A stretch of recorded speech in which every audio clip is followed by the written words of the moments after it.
The locker room was always loud after practice, guys joking around, shoving each other, the scent of sweat and cologne mixing in the air. It was a second home, and for the most part, I fit in. Being the only openly gay guy on the team had its challenges, but the guys treated me like anyone else. Still, there were moments, small ones, where I felt like an outsider. Like when the conversations turned to girls, or when the teasing got a little too personal. And then there was Jake. Jake had this way of commanding attention without trying. He was loud, confident, and effortlessly charming, the kind of guy who could get away with anything because people liked him too much to care. He was always at the center of things, cracking jokes, pulling pranks, draping an arm around someone's shoulders like he owned the space. With me, though, it felt different. It wasn't just that he was playful. Jake was playful with everyone. He smacked backs, ruffled hair, wrestled teammates onto the benches in mock fights. But with me, it always went just a little further. A lingering hand on my shoulder. A teasing whisper in my ear. Sitting just a little too close like he wanted me to notice. And I did. I wasn't stupid. I knew Jake was straight. I'd seen him flirt with girls at parties, heard the stories about his hookups. But sometimes late at night when my mind wandered, I let myself wonder. What if? What if the way he looked at me sometimes meant something? What if he wasn't just playing? I'd never say it out loud. It was easier to pretend I didn't notice, to laugh when he threw an arm around me, to roll my eyes when he joked about me being his favorite teammate. But sometimes, when no one else was looking, I'd catch something in his expression, something unreadable, something that made my chest tighten. It was probably nothing, and yet I couldn't shake the feeling that maybe, just maybe, it was something. The locker room was always a mess of noise, laughter, and the sound of lockers slamming shut. After a hard practice, everyone was too exhausted to keep up appearances, and that's when the teasing started. "Man, you were slow as hell today, Noah," someone called from across the room. I rolled my eyes, peeling off my jersey. "I was carrying the whole team on my back. You should be thanking me." A chorus of laughs followed, but before I could say anything else, I felt an arm drape heavily over my shoulders. I didn't even need to look to know who it was. Jake. "My man, Noah," he drawled, his voice close to my ear. "Always talking big, but we all know you just like the attention." I snorted, trying to ignore the way his arm lingered a little longer than necessary. Says the guy who can't go 5 minutes without being the center of everything. "Can't help it," he said with a smirk, pulling me closer like we were in some kind of half-wrestle, half-hug. "You love it." The guys laughed, but my breath caught for half a second. Jake was warm against me, and for just a moment his hand brushed over my waist before he finally let go, stepping back like nothing happened. My skin still tingled where he had touched me. I forced a grin.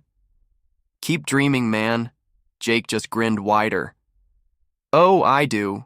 The words felt like a punch to my stomach, but before I could react, he clapped my back and turned away, tossing his towel over his shoulder. The moment passed like it was nothing, but my mind wouldn't let it go. Was that just Jake being Jake? Or was there something else in the way his fingers had lingered on my side? I caught Ethan watching me from the bench, his expression unreadable. Ethan was the quiet one, observant in a way that made you feel like he saw things other people didn't. He didn't say anything, just raised an eyebrow, like he knew exactly what was going through my head. I shook my head and busied myself with my bag. "What?" "Nothing," he said lightly, pulling his hoodie over his head. "Just wondering how long you're going to keep pretending." I frowned. "Pretending what?" Ethan gave me a small smirk, but didn't answer. Instead, he grabbed his bag and walked out of the locker room, leaving me sitting there with my thoughts spinning. I told myself it was nothing, that it was all in my head, but the way Jake had looked at me, touched me, joked with me, it didn't feel like nothing. The party was already in full swing by the time I got there. Someone had dragged a few couches out onto the back patio, music blasted from a speaker that had definitely seen better days, and the air smelled like cheap beer and barbecue. It was the kind of celebration that came after a big win, pure energy, No worries, just the team cutting loose. I had barely grabbed a drink when I felt an arm sling around my shoulders, dragging me into a familiar chest. There he is, Jake said, his breath warm against my ear. I was starting to think you weren't coming. I laughed, trying to ignore the way his body pressed against mine. And miss watching you make a fool of yourself? No way, Jake grinned, his hand slipping down my arm before finally letting go. He wasn't drunk yet, not fully, but I could already tell he was getting there. He was looser, more tactile, the way he always got after a few drinks. As the night went on, his touches became more frequent. A hand on my knee when we sat next to each other, a playful nudge that lingered just a second too long. He leaned in close when he talked to me, his lips brushing my ear like he had a secret only I was meant to hear. I told myself it was just Jake being Jake, the same way he was with everyone. But it didn't feel like he was doing this with anyone else tonight, just me. All right, someone shouted from across the yard. Drinking game time! A chorus of cheers followed, and before I knew it, I was being pulled toward the circle forming in the middle of the patio. The rules were simple, truth or dare, but no truths. Just dares. I should have known it would get out of hand fast. The bite. First few rounds were harmless. Take a shot, do a stupid dance, text something embarrassing to an ex. But as the game went on, the dares started pushing limits. Take off your shirt for the next 3 rounds. Make out with the next person who walks through the door. Let someone draw something inappropriate on your stomach. Laughter echoed through the night, and the drinks kept flowing. When it was Jake's turn, he barely even hesitated before grinning at me. I dare Noah to kiss me.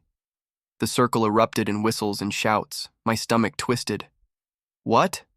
Jake just smirked, leaning back on his hands like this was nothing. Come on, man. Just a little one. Unless you're scared. The way he looked at me, challenging, playful, something else lurking beneath, made my chest tighten. I forced a laugh.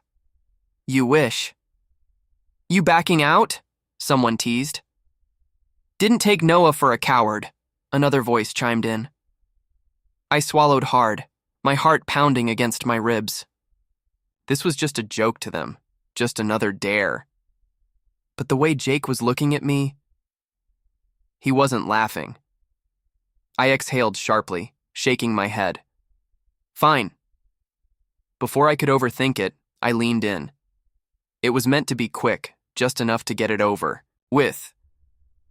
But the second my lips brushed his, Jake's hand cupped the back of my neck, holding me there for just a moment longer than necessary.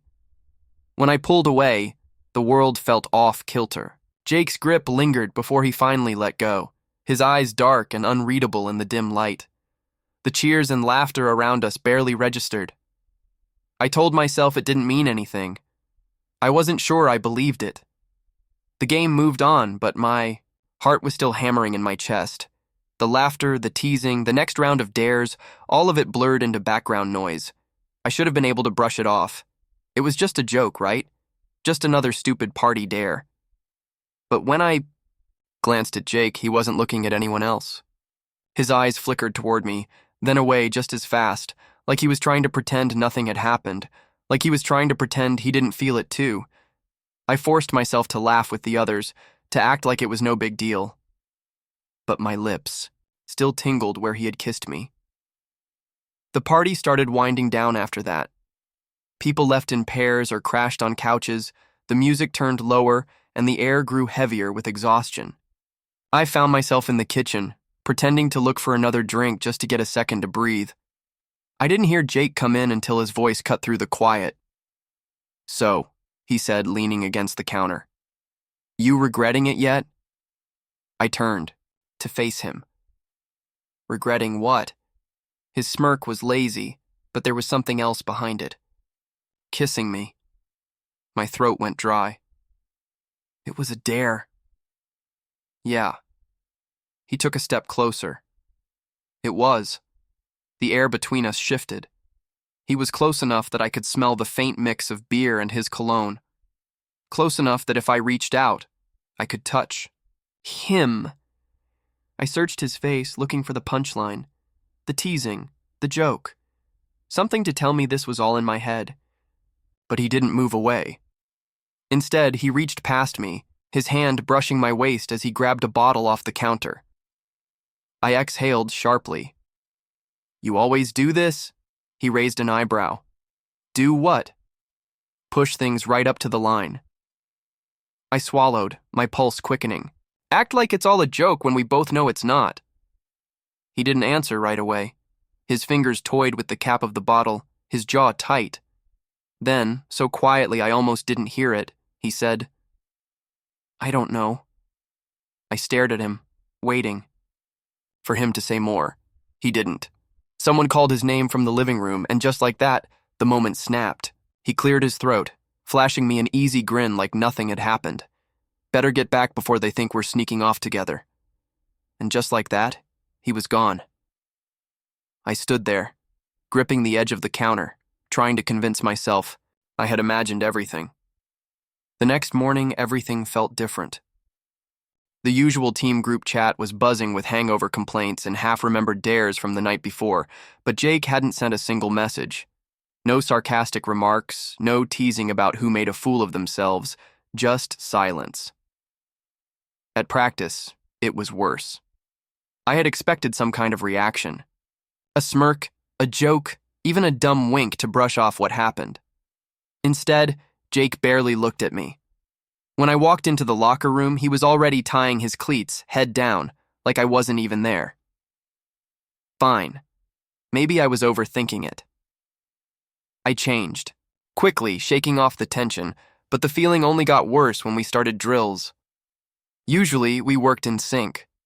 We knew each other's rhythms, moved as a unit. But today, he was stiff, distracted. Every time we had to interact, passing, lining up, his energy was off. It wasn't just me who noticed. Ethan nudged me after a water break. "Okay, what the hell happened last night?" I wiped the sweat from my forehead. "Nothing." "Yeah?" He raised an eyebrow. "Because Jake looks like he just realized he made out with his cousin." I coughed. "We didn't..." Ethan held up a hand. "Relax, man. I don't need details." "Just saying he's acting weird. You both are." I hesitated, gripping my water bottle. "He was drunk. It was a dare." "That's it." Ethan made a skeptical noise. "Uh-huh. You sure he sees it that way?" I glanced over at Jake.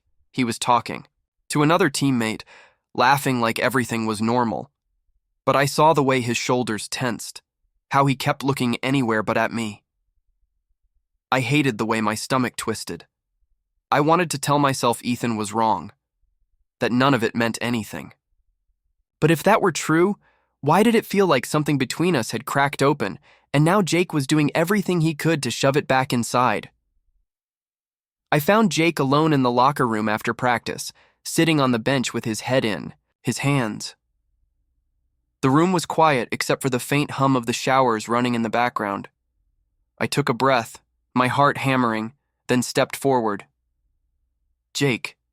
He tensed but didn't look up. "What?" I crossed my arms, standing in front of him. "What happened that night?" His hands tightened into fists against his knees. "Nothing." I let out a short, bitter laugh. "Right. Because nothing explains why you've been avoiding me all day." Jake finally lifted his head, his jaw clenched, eyes stormy. "What do you want me to say, Noah?" "I want the truth." My voice was steady, but inside, I felt like I was walking a tightrope. "Did it mean something to you?" Jake scoffed, shaking his head. "You're reading too much into it." I swallowed hard. "Am I?" For a second, neither of us spoke. The weight of everything hung between us, suffocating. Jake exhaled sharply, running a hand through his hair. "I don't know, okay? I don't know what it meant." His voice cracked at the edges. "I was drunk. We were messing around. And then..." He stopped, his throat working as if swallowing something too big to say. And then it felt real. I finished for him. His eyes snapped to mine, and for the first time, I saw it. Fear. Not of me, but of whatever was going on inside him. He shook his head, laughing bitterly. This isn't me, Noah. I don't. His voice faltered. I've never. You've never what? I took a step closer. Thought about it? Felt it? Jake's breathing was uneven. His walls were up, but I could see the cracks. You kissed me back, I said softly. You looked at me like you wanted it. His face twisted. I don't know what I want. The words hung in the air, raw and vulnerable. I could have pushed him, demanded an answer, but instead I just nodded, stepping back. Then figure it out. For a moment, I thought he'd let me walk away, that he'd let the moment slip between us, let the weight of whatever he was feeling crush him into silence. But then, just as I reached the door, his voice stopped me. Noah. I turned. Jake's gaze was on me, open and terrified, and then he made his choice. Jake let out a shaky breath, his hands gripping the edge of the bench like he was bracing for impact. I don't know how to do this, he admitted, his voice barely above a whisper. I stayed where I was, giving him space, but refusing to let him run. You don't have to have all the answers right now. He let out a humorless laugh, shaking his head. I'm supposed to be the confident one, the guy who has it all figured out. His gaze met mine, raw and exposed. But with you, He swallowed, struggling with the words. It's different. I took a step closer. Different how? Jake exhaled sharply, looking away. I don't know what this means for me. I've never thought about it before. Never let myself think about it. His fingers flexed against the bench, restless. But that night when I kissed you, it wasn't a joke. It wasn't just the alcohol, and I can't pretend like it didn't happen. My chest tightened. Then don't. He looked up at me, eyes searching mine for something, permission maybe, or the reassurance that he wasn't alone in this. I reached out, hesitating for just a second before resting a hand on his shoulder. You don't have to figure it all out today. But if you want this, whatever this is, you don't have to do it alone. Jake's fingers covered mine, his grip warm, uncertain, but real. For the first time in days, he smiled, not his usual cocky smirk, but something softer, something just for me. No more games? He asked. I shook my head. No more games. There was no grand declaration, no perfect moment of clarity, just us, standing there in the quiet, figuring it out together. Maybe love wasn't about certainty. Maybe it was about taking the risk.